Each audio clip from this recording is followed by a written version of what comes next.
ബീഹാറിൽ ഇടതുപക്ഷ നേതാവായ ദീപാൻകർ ഭട്ടാചാര്യ തന്നെയാണ് താരം. CPI MLലാണ് ഇപ്പോൾ RJD ഏറ്റവും കൂടുതൽ പ്രയോറിറ്റിയും അതുപോലെ തന്നെ അവർക്കാണ് ഏറ്റവും കൂടുതൽ പരിഗണന നൽകുന്നതും. എല്ലാ വിഷയങ്ങളിലും അവർ എടുക്കുന്ന തീരുമാനം എന്താണ് എന്ന് മനസ്സിലാക്കിയാണ് RJD അവരുടെ കൂടെ നിൽക്കുന്നത്. RJDക്ക് ഏറ്റവും വിശ്വസിക്കാവുന്ന സുഹൃത്ത് എന്ന രീതിയിലേക്ക് ഇടതുപക്ഷ പാർട്ടികൾ മാറിക്കഴിഞ്ഞിരിക്കുകയാണ്. കഴിഞ്ഞ നിയമസഭാ തെരഞ്ഞെടുപ്പിലാണ് അവർക്ക് 29 സീറ്റുകൾ മത്സരിക്കാൻ കൊടുത്തത്.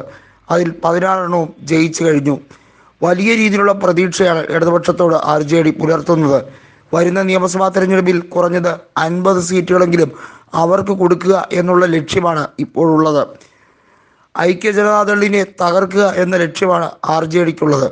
ഐക്യ ജനതാദൾ ചതിയന്മാരുടെ പാർട്ടിയാണെന്നും അവസരവാദികൾക്ക് ബീഹാറിൻ്റെ മണ്ണിൽ ഒരു സ്ഥാനവുമില്ല എന്ന് ഉറക്കെ പ്രഖ്യാപിക്കാൻ കൂടിയാണ് വരുന്ന ലോക്സഭാ തെരഞ്ഞെടുപ്പ് വിനിയോഗിക്കേണ്ടതെന്ന് ജനങ്ങളെ അണിനിരത്തി പാർട്ടിയുടെ നേതാവായിട്ടുള്ള ലാലു പ്രസാദ് യാദവ് പറഞ്ഞു കഴിഞ്ഞിരിക്കുകയാണ്.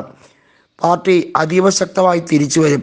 ഇടതുപക്ഷ പാർട്ടിയും അതോടൊപ്പം തന്നെ RJDയും സംയുക്തമായി ചേർന്നാൽ ബീഹാറിൽ വലിയ രീതിയിലുള്ള മാറ്റം ഉണ്ടാകും. അതിനുവേണ്ടിയുള്ള തീവ്രമായ ശ്രമമാണ് നടക്കുന്നത്. ഒരു വലിയ പോരാട്ടം തന്നെയായിരിക്കും ബീഹാറിൽ ഉണ്ടാവുക. ആ പോരാട്ടത്തിൽ വിജയം ഉറപ്പാണ്. ഇതിനോടകം തന്നെ നിരവധിയായ സമരങ്ങളിലൂടെ ശ്രദ്ധേയമായ പാർട്ടി തന്നെയാണ് CPI ML.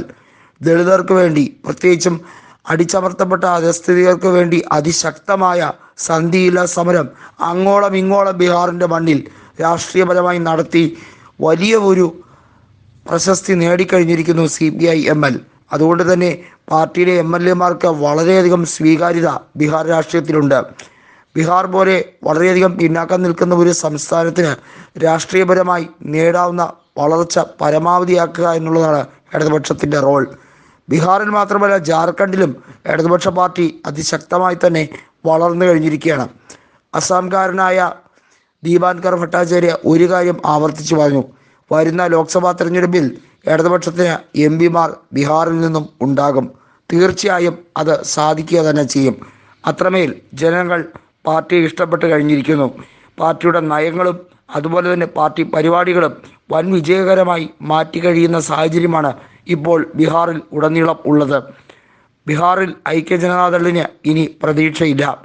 BJP-യോടൊപ്പം കൂടിയത് സർവനാശത്തിലേക്കുള്ള പ്രയാണമാണ് എന്ന് RJD ഇതിനോടകം തന്നെ ഒരു സൂചന നൽകിയിരിക്കുകയാണ്. RJDയുമായി ഐക്യ ജനതാദൾ ചേർന്നത് തന്നെ തങ്ങളെ ദ്രോഹിക്കുകയാണ്, തങ്ങളുടെ പാർട്ടിയിലെ MLA-മാരെ പിളർത്തി BJP-യിലേക്ക് കൊണ്ടുപോകാനുള്ള ശ്രമം നടക്കുകയാണ് എന്ന് പറഞ്ഞുകൊണ്ടായിരുന്നു. അത് യാഥാർത്ഥ്യമാകാൻ പോവുകയാണ് എന്ന് RJD നേതാക്കൾ കൃത്യമായി പറയുന്നുണ്ട്. കൂടുതൽ വാർത്തകൾക്കും വാർത്തകളിലെ വസ്തുതകൾക്കും ഈ ചാനൽ സബ്സ്ക്രൈബ് ചെയ്ത് ഫോളോ ചെയ്യുക.